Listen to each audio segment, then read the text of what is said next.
often was it the case that during human evolution, a woman was sitting alone home in her hut with no one else around while her husband was off all day?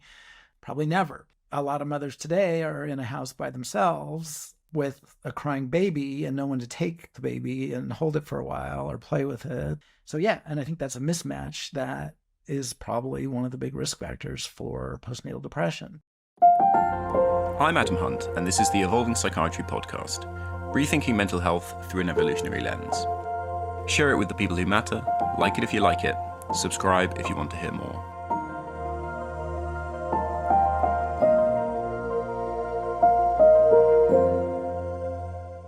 Ed Hagen is a professor of evolutionary anthropology at Washington State University.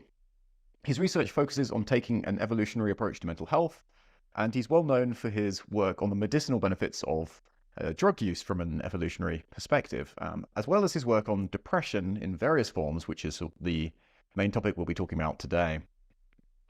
Although I haven't had Ed on the podcast in this format before, he has given a lecture, which is uploaded onto the podcast YouTube channel, called, enticingly, Depression is Not a Brain Disorder. A statement which we will dig into a little bit at some point later. But I think I'm actually right in saying that there are no anthropologists in the world who've been working on evolutionary approaches to mental health to the extent and for the duration that Ed has. He really does stand out amongst his peers. So it's surprising that it's taken this long for me to have you on, honestly. But it's wonderful to have you here today, Ed. Thank you for coming on. Yeah, my pleasure. So yeah, I thought it would be cool to just dig a little bit into your background first, like why you got into this field, why you started studying mental health and disorder in the kind of an anthropological context. Like, what was the motivation there? What was your history? Like how? Yeah. So it started when I was an undergrad at Berkeley, and I was kind of the typical nerdy techno geek high school kid who was building rockets and computers and robots and programming back then on old teletype machines. And so I had always envisioned that my career would be in some natural science or technical field. And I was a math physics major at UC Berkeley, and I really didn't like it. And so, and this was really distressing because I thought this was what my life's work would be, and I was not enjoying it at all. But I didn't have any alternative. Like, what the heck am I going to do if I don't do this stuff, if I don't really like it? And it was really distressing. And I was really, for several years, at a loss. And so I started talking to a lot of my friends, fellow undergrads in the co-ops at Berkeley. And I realized that many of them were undergoing, things that were way worse. So I was struggling with the major, and they were struggling with some real problems, some real serious life problems. And many of them were, I think, what we would say, were depressed, even suicidal. And this was 1980-ish. So this was the rise of biological psychiatry, and brain chemistry was all over the news, and we're going to figure everything out in the next few years and pop a couple pills and restore the chemical balance in your brain and everything will be fine. And I just didn't buy it. As I was talking to my friends, it was clear that, their depressions and suicidality were really closely linked with genuine life struggles at home with their families, with their partners. And there was just lots of conflict. And so I just fundamentally didn't buy the chemical imbalance story that biopsychiatry was selling at that time. And so I decided, this really fascinates me. I am going to devote my life to trying to figure out what actually explains their symptoms. And my intuition was that something about their symptoms represented some genuine, what I would now call adaptive or functional response. I didn't have those sort of concepts back then, but to real genuine life problems that they were really genuinely kind of fighting for their lives. But I didn't know how to think about this. I didn't know anything about evolutionary theory. I was in the natural sciences. I didn't know any. So I just started, I did graduate with my physics and math degree, but, and I started working in a polymer chemistry lab at Berkeley. But I was sneaking off to classes in linguistics and anthropology and philosophy, and history, and just looking for some framework to kind of help me think through all this stuff. And I began to put together on my own a very primitive version of what we would now call evolutionary psychology and evolutionary psychiatry. Again, I hadn't heard of any of those things. I didn't know anything about. I'd never read Dawkins. I didn't know about any of this stuff. But in a random history course I took on Mesopotamia, ancient Mesopotamia, I thought, hey, that looks interesting. I had learned that we'd only transitioned from hunter-gatherers to agriculture a mere 10,000 years ago. And I realized that, hey, most of our evolutionary history was as hunter-gatherers. So something about what I'm seeing in my friends must have something to do with our human nature. And to understand that, I need to understand how we evolved as hunter-gatherers. So I had this kind of crude, so I thought, you know what, who studies hunter-gatherers? It's anthropologists. I'll go into anthropology. And so I went to this, at that time, it was this giant book of all the anthropology programs across the country. And I went down looking for where I could apply. And I realized I'd missed the application dates to every single program except UC Santa Barbara. So I applied to UC Santa Barbara simply because that was the only place I could apply, and I got in. And it turns out that UC Santa Barbara was ground zero for evolutionary approaches to anthropology and psychology. I had no idea. That's when I got there. And I was actually kind of hostile to it at first. But then I read George Williams' Adaptation and Natural Selection on the advice of Don Simons. And I'm like, okay, now I get it. And yes, this is the right way. So that's, so I had my main motivation and project coming in that I wanted to understand some of these major mental health problems from a different viewpoint. And then I got the framework from my advisors, John Tooby, Don Simons, Knapp Chagnon at UC Santa Barbara. So that's my villain origin story. Super cool. That's really interesting. I didn't know that, even though I know your work really well. It's cool that you came from the the perspective of actually really wanting to study mental health first. So that's I'm just going to keep on this a little bit because it is really interesting. So yeah, since the 80s, you were talking about the biological perspective on psychiatry. That's changed a lot, I think. I mean, now especially in the last 10 years, people are much more skeptical. I'm interested, I guess, that you've been talking about this stuff and publishing about it for decades, right? Do you think it's like it's finding its feet more now? Do you think that people are more receptive? Like, is it easier now? You don't have to fight against the biochemical, or in your experience, is it like not that different? I don't know. Having seen the fields change so much. Like, what? Yeah, are you optimistic? What's your perspective? I'm an optimistic guy in the long term.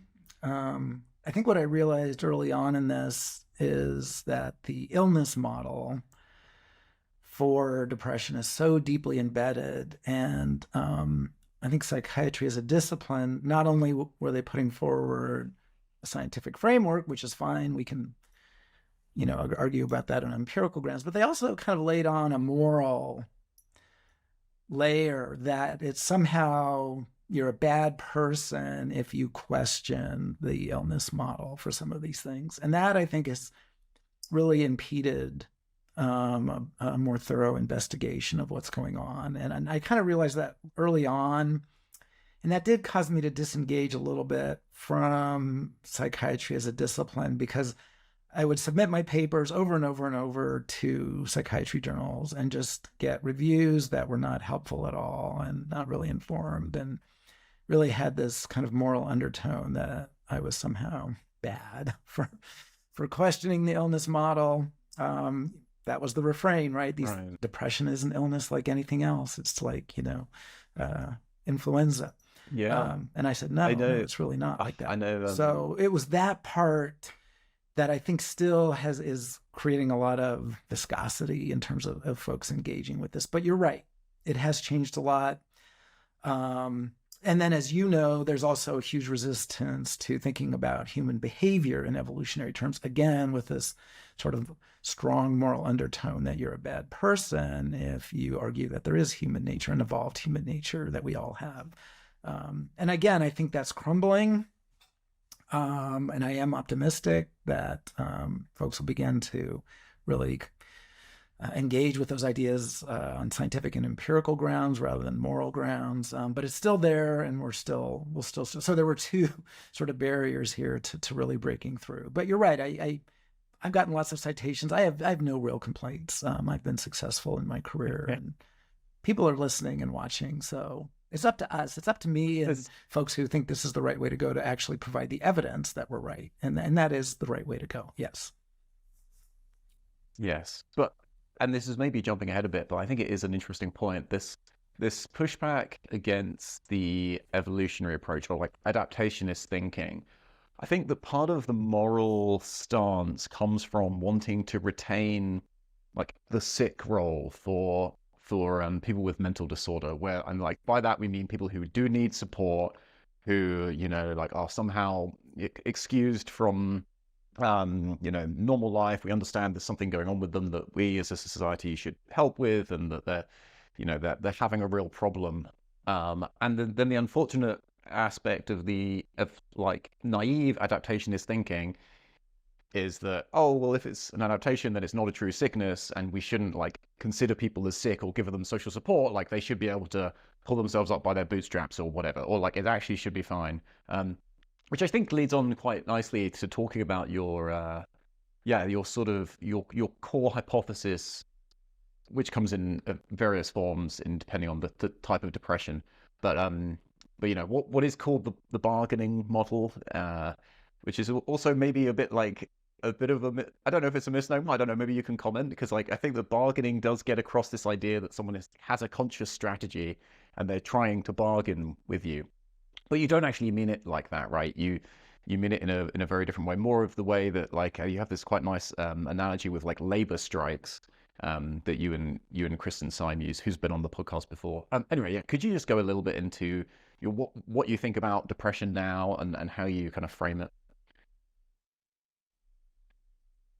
Yeah. So the real basic idea is an old one and not ours. It was first put forward in the 1960s. And that's basically that depression is a cry for help. It's a credible cry for help.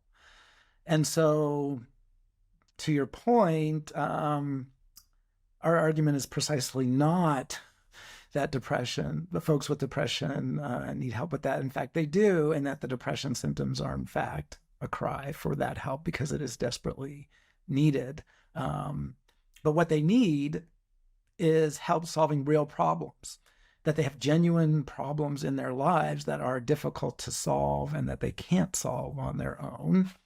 Imagine, for example, a woman in a physically abusive relationship, and we know how difficult it is for someone on their own to deal with that, and you genuinely need help in that situation from others. So that's the core intuition behind our idea. But now, how do we put that in a rigorous evolutionary framework? Why can't people just say, hey, I need help, and they get the help they need? Why don't you just do that? Why don't you just verbally ask for help? And here's where evolutionary theory really, really helps, because it emphasizes that individuals have conflicts of interest, and that people can lie and say they need help when they really don't. So if you really do need help, and imagine a sexually abusive or physically abusive context, which are often treated as, he said, she said. Is it who's right here? Is somebody genuinely being abused, or are they just trying to manipulate others and get help that they don't really deserve? How do you credibly communicate that you genuinely do need that help? And so evolutionary theorists have been grappling with this problem for years in non-human animals, because we see all kinds of signaling going on in animals that have inherent conflicts of interest, even between predators and prey. How can predators and prey communicate with each other when their interests are fundamentally at odds? And there's a whole body of theory, as you know, and many of your listeners may well know, called honest signaling or costly signaling or credible signaling. And so that's the theoretical framework that we draw on to discuss how depressive symptoms can be credible signals. And you're right. The analogy we use is a labor strike, because a lot of depressive symptoms look like a labor strike. You stop doing things that are valuable to other people. You stop taking care of your infant, which is your care of an infant is very valuable to the father and to your parents and his parents. Or you stop at work, you stop doing your work, and that's harming your coworkers and the company. Or you stop doing, household chores or whatever it is that other people rely on you to do. And that's exactly what's going on in a labor strike. Now, why are workers going on strike? Because by doing so, they're hurting themselves. They're giving up their salaries. You would only do that if your salaries were genuinely not enough. And that's the core idea here, that you would only engage in this very costly behavior of depression, where you're stopping doing things that are actually beneficial to you because you are genuinely in a very bad situation. And the cost to you of stopping taking care of yourself or your infant is actually pretty small, because the situation is really bad to begin with. And this then is a credible signal to social partners that your situation is genuinely not profitable for you, bad for you, and they can now believe that you genuinely do need help. So that's the core idea, and the mathematical framework is very similar to those that economists use for labor strikes and other situations in bargaining, where there's private information. People don't really know, do you really need help or not? And you need to reveal that private information credibly. And these kind of self-harmful behaviors are one way of doing that. Right. Yes. And so you kind of consciously notice that things aren't going well, and then the emotional response is sort of an unconscious, like you just react with anhedonia, disengaging, sleeping a lot, the interesting thing about depression as well, which is where this kind of psychic pain analogy kind of comes in quite nicely, is that you have this internal sort of teaching, like you understand that you're in a bad situation and that things are bad, but then also you signal, like people can see that you are in some sort of psychic pain, in the same way that when we're in pain, we signal, we learn that this thing is bad to do, and then we also kind of signal that we are, we've just experienced something that's harmful, and maybe we need support, or also that other people shouldn't go there and or do the same thing in the case of physical pain. I think it's quite a nice, very simple analogy, although it is more complex with these social dynamics and the evolutionary model that you lay out. So this is especially, and I think the place where this is most obviously explanatory is sort of related to the work that you've done with Kristen Syme, who was your PhD student and who's been on the podcast talking about, actual self-harm, self-injurious behaviors in adolescents who are powerless, and who basically in situations of social conflict, the only thing they can do is kind of threaten to harm themselves. And it is just this most honest signal, this costly signal, that they really do need to change their situation, and that people need to, give them some sort of allowances, which maybe haven't been previously. How do you think about like the other forms of depression? Like, is this all depression? Like, where do you stand in kind of how much is this kind of bargaining or signaling versus, yeah, I mean, other hypotheses. I know Marcus Rantala has this sort of framework which lays out 12 different forms of depression, and some are, romantic or constant stress or infection or seasonal, and like stuff like seasonal affective disorder. Where do you kind of stand on all that stuff? Yeah, so folks have looked for subtypes of depression for years and years and years. And my reading of the literature is that there's really not strong evidence for all these different subtypes, that maybe dysthymia versus major depression might be a legitimate separate categories. Um, so I'm a little more on the skeptical side that it's easy to find all these different subtypes, because folks have really looked for that for a long, long time and haven't found clear evidence of that really. It's still something worth debating. Generally, I think the most plausible evolutionary hypothesis for the vast majority of depressions is the psychological pain hypothesis that Randy Thornhill, I think, put forward most clearly many, many, many years ago now. And then his students like Paul Andrews have followed up on, where we have an internal, just as we have an internal signal for physical pain, that is something is wrong and we need to change our behavior and begin to address whatever is causing the physical pain. The same is true for psychological pain, that something is wrong. Your partner's about to leave you, you're about to get fired, you're doing something that might lower your status in your friend group or your social group, and you need to attend to that. And so Paul Andrews and his colleagues are the ones that have really followed up on that aspect. And I think that actually is the strongest hypothesis for the vast majority of depressions, that you first start to think about, how can I solve this problem myself? And you realize this, and you may not be signaling at all. And a lot of times you might be able to solve it yourself. You realize, okay, I'm doing something that's driving my partner away, or I'm screwing up at work and I need to change things, or whatever it might be, and you can change your behavior. And so I don't think our signaling hypothesis explains even the majority of cases or experiences of depression. You should only really be signaling in those situations where you need help from others, number one, and there are conflicts that might prevent them from giving you the help you need. So a lot of times you might think, you know what, I do need help, but there are people that care about me, and I ask them and they help me. I ask my partner to do something else, or I ask for, maybe a change in my work thing so it's better for me. And the boss says, sure, let's fix, let's change things, and everything then gets better.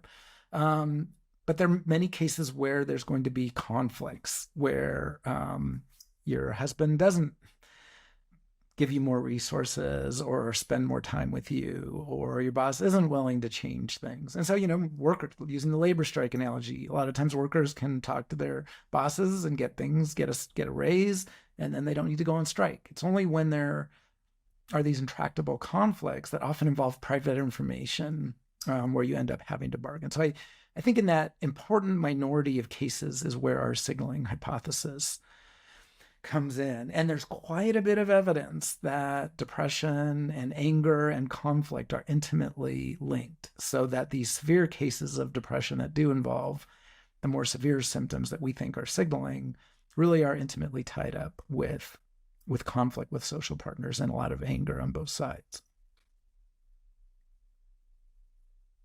Okay. And so to just go back to the subtyping stuff, you're skeptical about like pulling it apart in terms of phenotype, like the different types of depression don't have different symptoms reliably. I'm not an expert in this area at all. I see people, some people say they do, and some people say they don't. But then, I mean, there are some cases which you and Kristen cite, or maybe Kristen doesn't work on postnatal depression, sorry, but I think you've published on postnatal depression, which has a couple of like quite specific symptoms, right? Which is like wanting, like feeling like harm or kind of not feeling love towards your infant, like kind of fantasizing about harming your infant. And this has a very kind of clear evolutionary explanation, and it is quite specific to postnatal depression. It's also a really interesting symptom because it's something that's so sort of evil and kind of normatively unacceptable to us, that it's like mothers don't want to discuss it. You know, you can say, oh, I'm feeling a bit low, but if your husband comes home from work and you and asks how it's been, you don't want to say, oh, I've been, you know, fantasizing about harming our child, and this, you know, it's awful. But there is this very clear evolutionary explanation of why mothers would feel depression in context of low social support, and also why those specific symptoms would arise, because it's a, you know, if you don't have any social support, it's a signal that you can't actually raise the child, or it would have been for millions of years. You know, you need to, you know, care about your own survival. If you're just alone and the, you know, you've got an infant to raise, it's not a viable child to raise. You need to kind of wait until situations become better. Anyway, so we've actually been doing some interesting pilot work here that I'll have in another episode of the podcast, talking to mothers in perinatal mental health groups about this explanation, and they found it. Well, I haven't been there, but the excitement on my colleagues' faces when they come back from these focus groups, talking to mothers who are finally given sort of a permission to talk about their symptoms, and actually they report, you know, it's multiple focus groups over multiple weeks, and they say, oh, they've gone to their partners. And they've told them, and kind of having the evolutionary explanation has given them a framework to talk about why they need support in a way which is not like, oh, I'm being needy. It's a way, it's like saying, oh no, you know, it's really natural for me to have lots of support here, and it would also be natural for me to develop depression. So please help me. And you know, this is small focus groups of women, but they've reported that they have actually got more social support by giving the evolutionary explanation, which is really cool to hear, and it's something that hopefully we'll be able to quantify and prove that evolutionary perspectives are very important. But yeah, so the but to come back to like the symptoms, like do you really not think there's subtypes? And I don't know what, like, yeah, like should we predict like slightly different symptoms in different contexts, or like seasonal affective? Maybe it's just disengagement when there's no resources around, sort of thing. I don't know. Yeah, like I'm not sure. Yeah. Or how could we do better research to kind of work it out? I'm not. Yeah. So one of the big symptoms, you're right, in postnatal depression is loss of interest in the infant. And that's pretty similar to, you know, the major depression criterion of loss of interest in all like life activities, or most activities for most of the day for weeks on end. And so loss of interest in the infant isn't that different from these really, you know, core symptom of depression. Now, you're right, it tends to be kind of specific toward the infant. And you're right, the idea of specifically harming the infant seems pretty specific and not easily linked to some of these more generic symptoms. So my general view is that yes, psychic pain is probably more nuanced and complex and responsive to specific contexts than we appreciate. So I'm quite open to that hypothesis, absolutely. But I don't think we need it for what we're proposing. I think a lot of what has already been shown beyond any shadow of a doubt to be true of depression is pretty consistent with what we're arguing, and that if it were that there were some specific responses, specific features like thoughts of harming the infant that were specific to this condition, that would strengthen the case. So we don't need it, but it'd be nice to have it. Now, with just to make on a little side note here on specific harming the infant, in our society, of course, infanticide is, you know, highly taboo, highly illegal, but in many societies it's not. And especially in small hunter-gatherer cultures or small-scale societies where food is extremely scarce and very harsh conditions in New Guinea and other groups in South America. We often see really high infanticide rates because mothers simply could not raise another kid at that time in their lives. It's just, if they did, they'd be putting their other kids' lives at risk. They'd be putting their own health at risk. And so we see infanticide as more socially acceptable in those conditions. And it's pretty common in hunter-gatherer groups, for example, in the rare cases where moms have twins, that they kill one of the twins because they just could not simultaneously care for two kids, nurse two children simultaneously. And we actually have evolved mechanisms to prevent pregnancies when you're nursing. Your fertility is suppressed because energetic constraints were very, very real over our evolution. So what we might be seeing in the case in the postnatal cases where what mothers are thinking about, we might see an activation of kind of an infanticide mechanism that, talk about taboo topics, might be part of human nature that, in fact, and then the question is, why do we really need to kill the infant, or can we just neglect it? I think there's some theoretical issues there to think about, but and again, in non-human species, we see mothers abandoning broods when they just don't have the resources to deal with it. And in fact, one of our studies kind of looked at the extent to which mothers felt constrained from getting an abortion in the first place versus postnatal depression. And unwanted children is one of the risk factors for postnatal depression. So that restrictions on abortion might be one of the causes of postnatal depression, because in our society, that's the acceptable way. If you're having a kid at the wrong time and you don't have the social, the stability, the stable relationship you need, or the finances you need, you can opt for that really early on. But if you don't have that option, then you're stuck with a kid you can't afford and without the social support you need to raise it. And that might be a risk factor for postnatal depression and maybe some of these infanticidal thoughts, which are incredibly disturbing to everyone, including especially the mothers experiencing them. Right. And especially where there's no cultural norm around that being acceptable. I mean, the taboo almost goes the other way in some of these communities, right? Where if a mother's pregnant too soon, she's got a 3-month-old, but she's somehow fallen pregnant again, then there's often some sort of cultural norm about the women saying, "Oh, it's a demon baby, and we're going to have to kill it." Or if you have twins, the idea is that there's one of them has to be kind of given to the spirits, and they've built up this recognition that there are times when infanticide is not just acceptable, but kind of like necessary, and maybe against the mother's wishes, because she has this maternal instinct as well. But they clearly, the ability to not love is sort of has to be very kind of facultative, and it's just for your own survival and your other children's survival. I'm wondering with like the subtyping and the psychic pain stuff, like it makes sense that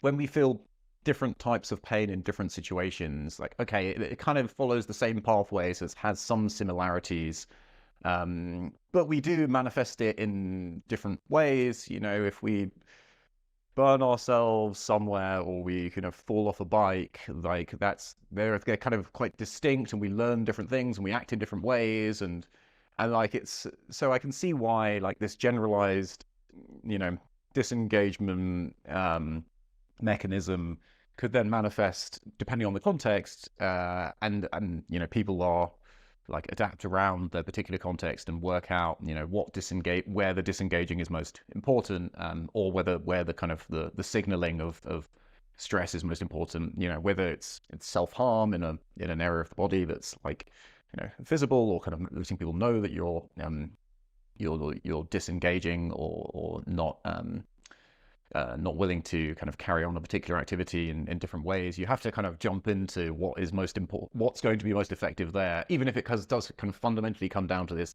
same network or this same response.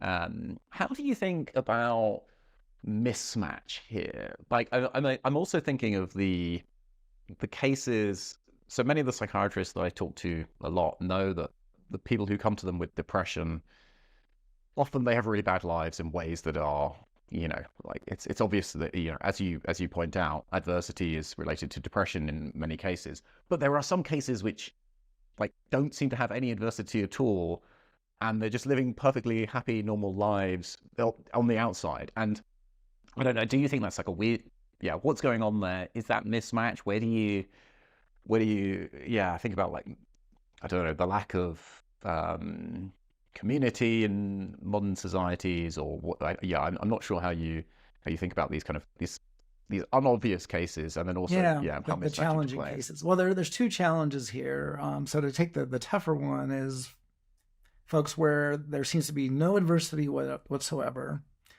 and yet they're suffering pretty severe long-term depression. Now, every mechanism can malfunction. We have a highly tuned immune system that is fighting for us every single day, but there are a lot of autoimmune disorders. And it can go both ways. Your immune system can trigger when it shouldn't.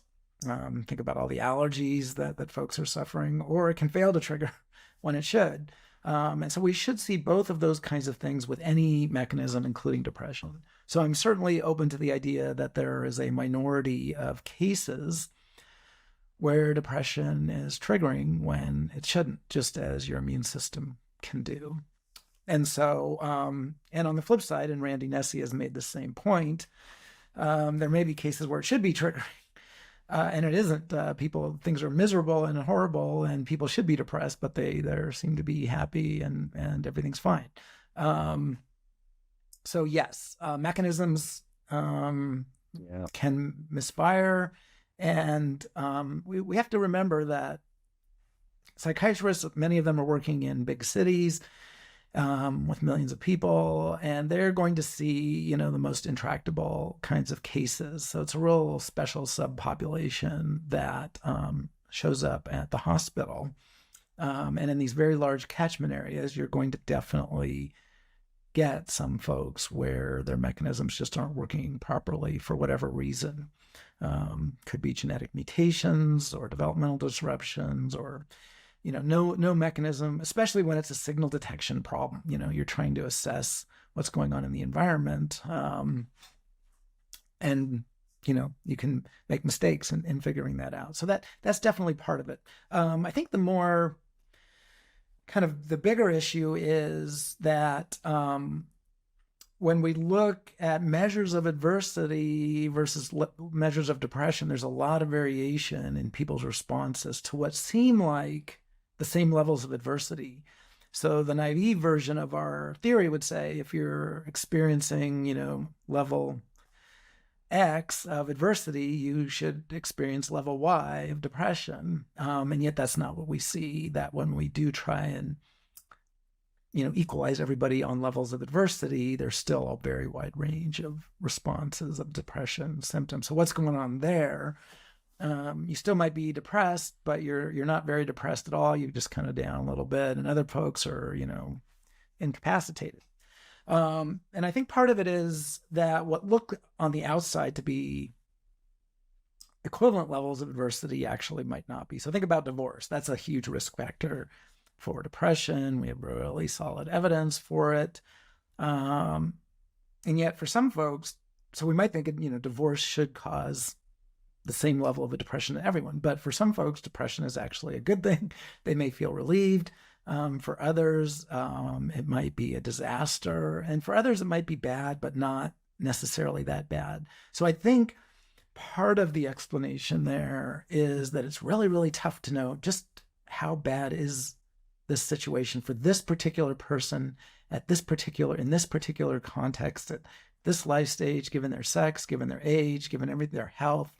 And we really just don't yet have the tools and theory to really work that out, so that the perceived levels of adversity might not really correspond all that closely with what we would assume to be objective measures. So I think that's part of it. I think another part of it is, do you need to be signaling or not? And what are your options for making things better? Things might be equally bad, but this person doesn't have anybody helping them and they don't see an easy path forward. But the other one says, yeah, this is bad, But I do have these resources. I have these social resources. I have these financial resources. I have these options. And I see a path forward much more clearly than someone else. So I think there's a lot of complications that would help explain why we see such a wide range of reactions to what on the surface seems like similar levels of adversity. Absolutely. Yeah, well, and it's interesting. Maybe we're at the cusp of being able to show this empirically, right? Because we're going to be able to have so much more individual level data with just like deep data on people's histories and their smartphone use and their jobs and whatever. And hope maybe big data will solve it, and we'll realize that all of these individual differences are the things that add up. I mean, you can see why, yeah, getting a divorce is bad. But if you've just met someone or you've been flirting at work and they're just divorcing as well, and you're in this but like, how are you? But that's not coming up in the questionnaire.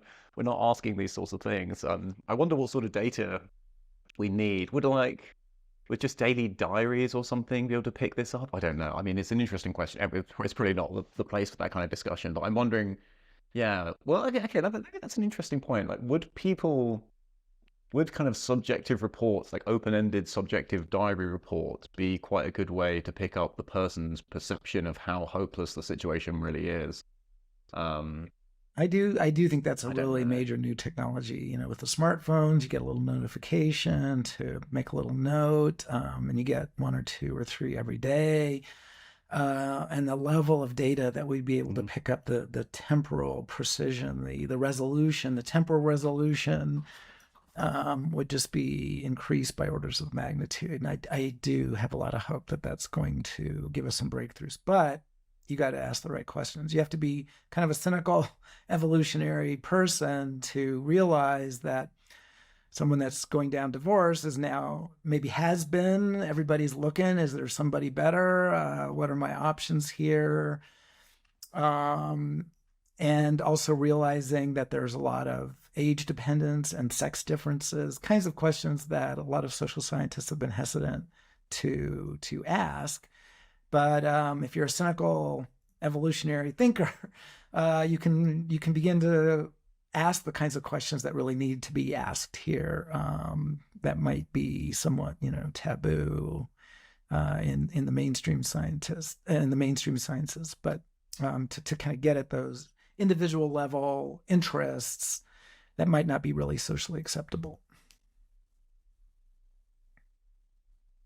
Right. I mean, this is one of the sort of maybe pushbacks or criticisms that, I mean, I don't even know if I hear it from outside the evolutionary sciences as much as I discuss it with colleagues who are working in it, which is like, what are we actually, what's kind of unique that we're adding that, just normal psychology isn't. Like psychologists can look and say, oh, adversity is causing depression, but what can we lend that's like an additional question or a direction to probe in that maybe does lead us to the answer more quickly? And I think that's exactly it. Like with an evolutionary framework, you just narrow down the space of likely possibilities and the questions you should ask or the environmental influences you should look to. You shouldn't just look to the amount of money that a person is earning, but you should look at like what that means in terms of their status or their relative status, or so yeah, that's one place where you'd kind of hope that we could narrow down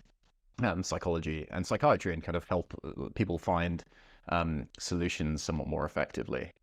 Do you think, and I think that maybe this is the kind of the intuition, and I'd be interested to hear your perspective on it, that what do you think about like modern society just being kind of depressogenic in this very mild sort of way? Like, it doesn't obviously fit into your model, or maybe it does, where just being lonely, just not having a community, not having activities every day to go and go hunting, or like these rituals, and everything's just a bit boring. It's all done for you. There's no struggle. There's just less community interaction. These are all, I don't know if these are really related to depression. They do seem to be, they just seems to be a bit like sad and dull. But yeah, do you think that modern society is like depressing in that sense, or would you see that as like a different kind of emotion? Or yeah, No, well, you brought that up earlier and I didn't really address it, so I'm glad you brought it up again, which is what role is mismatch playing here? And mismatch, again, is something that is a constant in evolution and life. And so a lot of our autoimmune disorders are, in fact, probably due to mismatches that our immune systems aren't getting calibrated the way they used to in highly sterile environments. And so they're over responding to certain kinds of cues, leading to autoimmune disorders. And that could equally be true with psychological mechanisms, including the one that we're proposing here, depression, psychic pain hypothesis, and the signaling hypothesis, bargaining hypothesis. So yeah, I think it is really important to think about mismatch. How often was it the case that during human evolution, a woman was sitting alone home in her hut with no one else around while her husband was off all day? Probably never. Or very, very rarely. It was almost certainly the case there were other moms around, a lot of other kids, grandparents, and yet a lot of mothers today are in a house by themselves with a crying baby and no one to take the baby and hold it for a while or play with it. So yeah, and I think that's a mismatch that is probably one of the big risk factors for postnatal depression. And I also think, in our bargaining model, when you get depressed, when you go on strike, your employer notices, hey, the widgets aren't getting made here. And that's our idea with our bargaining model. When you get depressed, stuff isn't getting done that needs to get done. And people are going to notice immediately and respond very, very quickly. But is that necessarily true in the modern environment? A lot of times you can kind of get depressed and not be doing stuff, and it's not immediately apparent to people, especially if you're, live single or living alone, or you're working in a job where there's not this immediate, people don't immediately notice the depressive symptomology, the ratcheting down of effort. And so you don't get the immediate attention that you would normally be getting, I think, in our ancestral environments where folks are going to respond really, really quickly. And so we might end up in situations where depression is a lot more chronic than it would have been in the ancestral environment, where people are going to figure out really quickly something is wrong and maybe begin to address it. That signal might just be getting lost in many folks' lives in modern environments. So absolutely, I think mismatch is something that we should really seriously consider. And that is something that we bring as evolutionists. This concept of mismatch is one of our unique contributions. And another is comparative evidence. We can look at, one of the taboo ideas is a lot of moms may not want their kids. And I once asked Dr. Cox, who developed the Edinburgh postnatal depression scale, he was kind of pushing back against my hypothesis. And I said, well, we've been postnatal moms for decades now. Where are the moms that don't want their kids? If these aren't them, if these depressed moms aren't exactly those mothers that don't want their kids, where are they? Are you claiming that every single mom always wants her new infant? That seems really implausible. And if it's not these depressed mothers, who are they? Where are they? Why haven't we found them? And he's like, he kind of just shook his head and said, I hadn't thought of that. So that's another thing that I think we bring as evolutionary psychiatrists and psychologists, are those kinds of questions that just really haven't occurred to mainstream researchers. Yeah, I think the insight that these responses, like, okay, it's not the arising of the disorder traits are not the mismatch in itself. Like the trait is an adaptation, but the way that it is, like the way that the place that it arises in, it does not have the same effect. Like a depressive episode can just go on for years and not actually be resolved because you don't actually leave your situation, perhaps because your situation is too complex to leave and you need your job, and you're not willing to leave it. And actually, as you say, people at your job don't notice, and everything is very independent. We're not communal livers anymore. Everything is on you to make the decision to leave your job. And actually what will happen is, the depression and the disengagement can just end up leading to kind of continuous suffering, and you let everything else in your life fall apart, and your social relationships and everything, and actually what happens is the adaptive response becomes extremely maladaptive, just because of mismatch. I think that's quite intuitive, and it brings up this question which you kind of note in some of your papers on depression, which is that how do we test this? How do we show that depression is kind of solving a problem, right? And you point out that what you want to do is sort of compare people who have a depressive episode or have low mood versus people who don't have low mood in that same environment, basically, or have a depressive episode in that environment, and then see whether or not the depression actually resolves the incident. I think that one of the problems will be there, but what is the correct environment to study that in? And if we're trying to study it in weird Western populations, then we might just see that the depression is actually just bad, and it might have just become bad. It might actually be the case that most of our, these emotions are not really directing us that usefully anymore. So we'll never be able to see a positive effect of them, even if the explanation is ultimately adaptive. Yeah, I don't know. Do you have any comments on that? I mean, obviously, it's a good reason to study non-Western populations, but yes, what do you think about that? Yeah,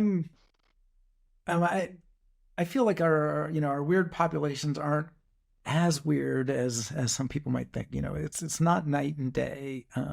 Most people are doing pretty well in their lives, and they're raising their kids, and everything's working, and they've got a long-term relationship, and they interact every day, and they're cooperating, and if things are going wrong, people do care. So I don't think we're in this wholly novel environment where nothing corresponds to the environment that we evolved in. That's really dramatically overstating the situation. I think in some cases, yes. And those mismatches actually provide a test of the theory that there should be mismatches. I think, again, the mainstream sort of theoretical approaches don't really have this concept of mismatch, and we do. And so we can really say these are the kinds of contexts that we think kind of are mismatched to our evolved psychology.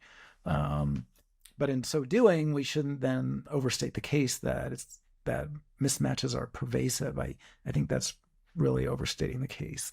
Even when we see, not everybody's getting an autoimmune disorder, right? Some people do. Yes, there are mismatches. Yes, it's a big problem. But for most of us, our immune systems are doing their job pretty well most of the time, because the environment is not that different. So I'm not a pessimist at all that we can kind of notice, or that we can investigate if these things are doing their job, if folks are getting the signal. Do we notice when people are depressed? How do we respond to that? And one of our papers on this, albeit it used a vignette study. This is the paper with Kristen and others. Michael Gaffney was actually the lead on that one, my grad student. But we just had vignettes with depressive symptoms in the vignette, and people picked up on it.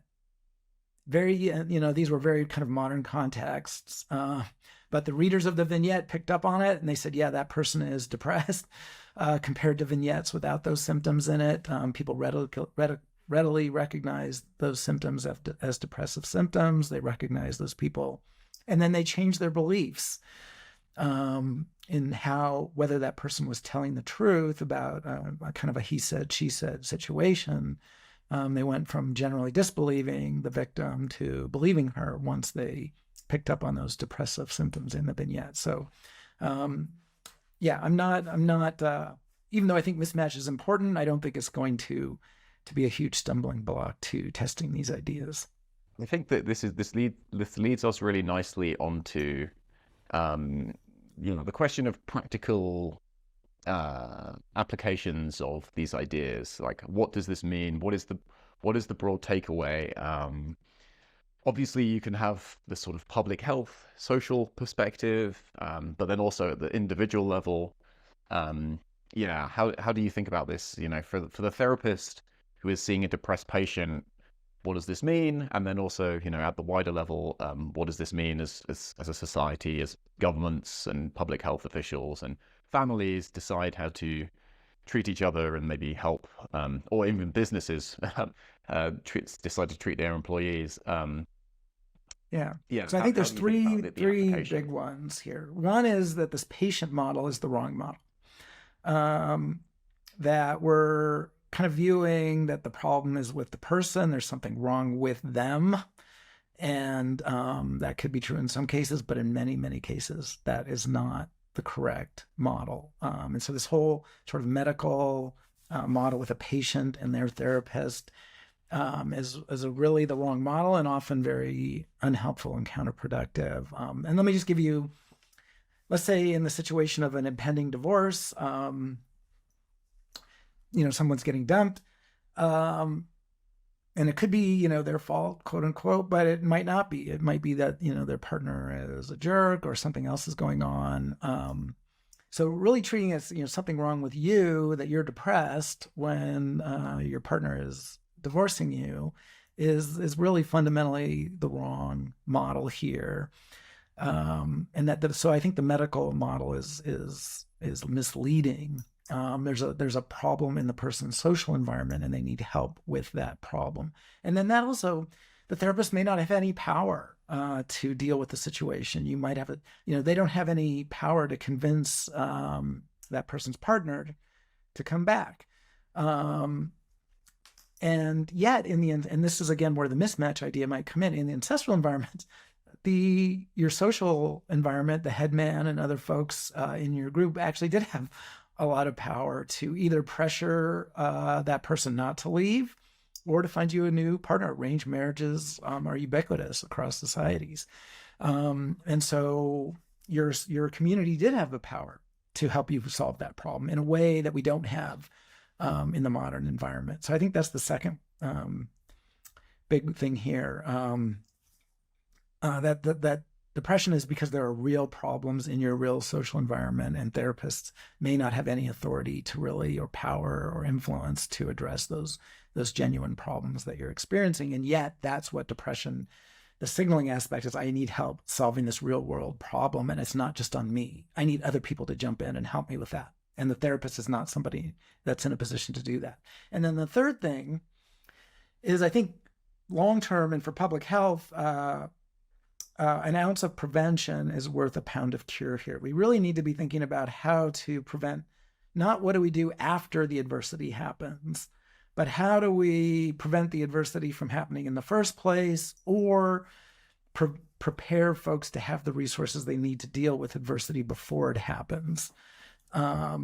And so again, I think this is where the medical model is not helpful, but maybe something like the infectious disease model, where public health is about preventing our exposure to infectious diseases in the first place. We need to begin to think about how do we keep people out of adverse situations in the first place. So in divorce, we can really begin to, how do you choose a partner? What kinds of things should you look for? And we kind of all intuitively know this, but we could maybe do a better job of folks in choosing their partners and understanding the kinds of conflicts that they're going to encounter in relationships and the temptations that both sides will feel. And then also making sure folks have the social resources that they might need when they do. We might begin to look for folks that have weak social networks, where there's a lot of conflict in their relationships, so that people don't believe them when they do need help. And we could begin to address those things preemptively, so that you have what you need when adversity does strike. It's going to just strike us all. But as we have been talking about, somebody close to you dies. Some of us get depressed. Some of us don't. And those of us that don't are probably those of us who are fortunate enough to kind of have the resources we needed to deal with it when it did hit. And others, unfortunately, didn't. We can maybe reduce that population of folks that are going to be vulnerable when adversity does strike. Very interesting. So bringing back arranged marriages as your major suggestion. Yeah, I yeah. I don't know. I mean, I'm half joking, but but it's actually, I don't know. I actually talk to a lot of people who are really frustrated at dating, and yeah, especially modern dating is going.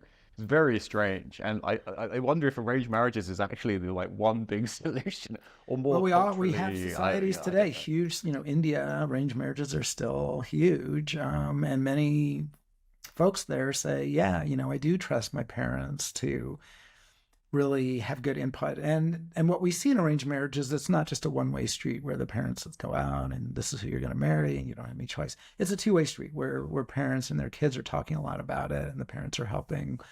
Um, and so there's definitely downsides to arranged marriages. I'm not proposing that we should bring them back, but I think we should.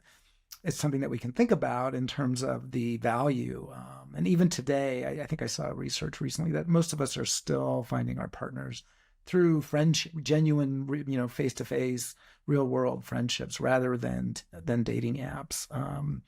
And that's because our friends are, we are often thinking about who is looking for somebody and who might be good for them. I find myself doing that. So-and-so's a great guy and he's looking for somebody. Who do I know that I could hook them up with? And we can, that's happening. And maybe having some more formal institutions around that could be helpful. Absolutely. Yeah, interesting. It's so antithetical to like the oh you'll find true love randomly, or it's like you're meant to be together and you're just like fate will bring you together. It's like actually no, we're just going to organize this and you two out of I yeah, it's a funny way to think about love, but yeah, it seems to work. I know yeah, Indian nationals who have tried love relationships and are actually the arranged marriage is kind of tempting. You can see why it's just simpler and it works, and yeah, you have some choice, but you're kind of guaranteed the family support throughout, and there's this whole yeah, it sort of makes sense. Anyway, yeah, interesting. It's also very simple and like kind of actionable as well, which is quite nice. Rather than just having a broad, oh, we need to reduce adversity. It's like, oh, just more arranged marriages. Anyway, I don't think that should be the conclusion of the podcast, but it's a fun point to kind of nearly wrap up on. I will give you like, is there anything you'd like to say that you maybe haven't covered already, or that you think would be interesting or important? Um, no, I'm not. I think we've covered a lot of the main points. I guess the only thing I would just want to reiterate is one of the main empirical findings in depression research is the ubiquity of conflict and anger. And I think that many of the mainstream theories have really ignored that piece, and that's central to our approach. And I think if the centrality of anger and conflict in many cases of depression were more widely recognized, that might help move the field forward in terms of understanding what's actually going on, and what's the best way to reduce it. Interesting. And we didn't mention the fact that, yeah, when you say depression is not a brain disorder, you're sort of trying to be kind of semi-controversial because obviously something's happening in the brain, but it's not just simply brains breaking. There's a lot going on in the environment, and the brains are sort of responding to the environment, right? It's like Yeah, physical it's a pain. Nobody likes physical pain, yeah, it's an important point. but we suffer it because it helps us. And nobody likes Well, some anger people, either. but in some context. But Yeah, some context. And mm. anger, anger is again aversive to everybody. Nobody likes being angry. Most people don't, and nobody likes anger directed at them. But it probably evolved because it is useful in these situations where there's a lot of conflict. So we kind of view depression as the flip side of anger, and maybe that's the one point that does need to be brought up here, is that another thing that's really involved in depression is powerlessness. That if you have, physical power, physical formidability, or a social formidability, when you get in these conflictual situations, you can kind of resolve them in your interest, and anger is effective, explicit anger. But if you're in a more powerless situation, your anger isn't going to do it. And that's where we see depression. So kind of viewing depression as the other side of the coin from anger, for trying to resolve conflictual situations in a way that doesn't leave you in a deep hole. That's kind of our approach to this whole thing, and that it's going to really be useful for folks that, for a variety of reasons, don't have the power that they would need to resolve conflicts in their interest. Oh, yes, no, absolutely. Interesting, important.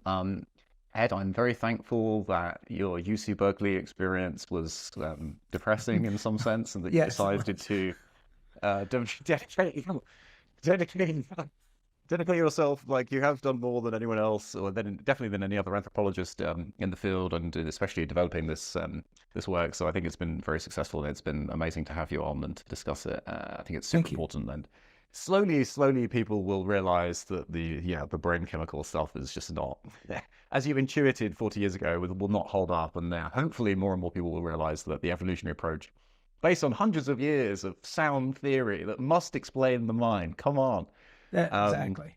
it should be the way to start dealing with these. People should be doing this anyway. So thanks for coming on. Yeah, thanks for having me. It's been great.